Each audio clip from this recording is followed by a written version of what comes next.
What does Jesus mean when he says, I am the way, the truth, and the life? What does he mean? Right? What does he mean? Knowing that there are all these other priesthoods, what does he mean? Why am I asking this question? The Bible says the wise men came from the east and they gave Jesus gifts. These wise men were not part of the Levitical priesthood, right? They were not in the kingdom of Israel. So how do they know, how do they connect with God to come to Jesus and give him gifts? What priesthood were they under? Because the priesthood has a covenant. So which priesthood was it that they were under, that they knew to come to Jesus, right? And which priesthood was Moses' father-in-law under? Because he trained Moses, right? He was a priest from Midian. Which priesthood was it, right? Which covenant was that? It wasn't the covenant of Moses, because Moses hadn't had that covenant yet. The tablets hadn't been written yet, right? Which covenant was Job under? He predates Moses and is considered to be the first book, the oldest story in the Bible, the book of Job.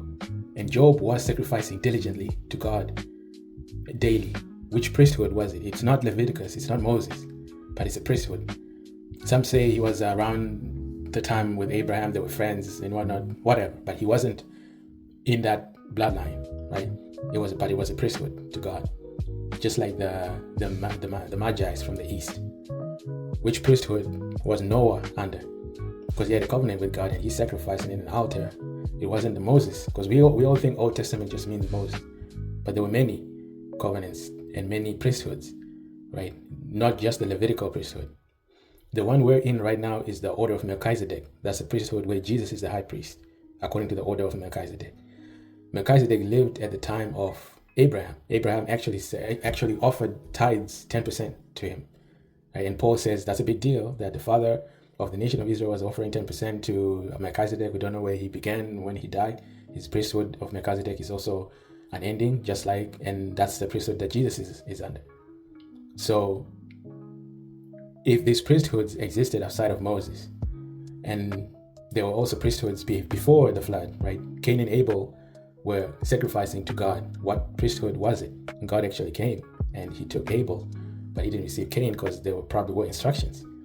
So if we're seeing glimpses of other priesthoods outside of Moses, outside of Israel, we're seeing interactions with God. So who are we to say that the Bible is the only way, right? What does Jesus mean when he says, I am the way, the truth, and the life? What does he mean, right? What does he mean? Knowing that there are all these other priesthoods, what does he mean? Can you let me know down below? Thanks.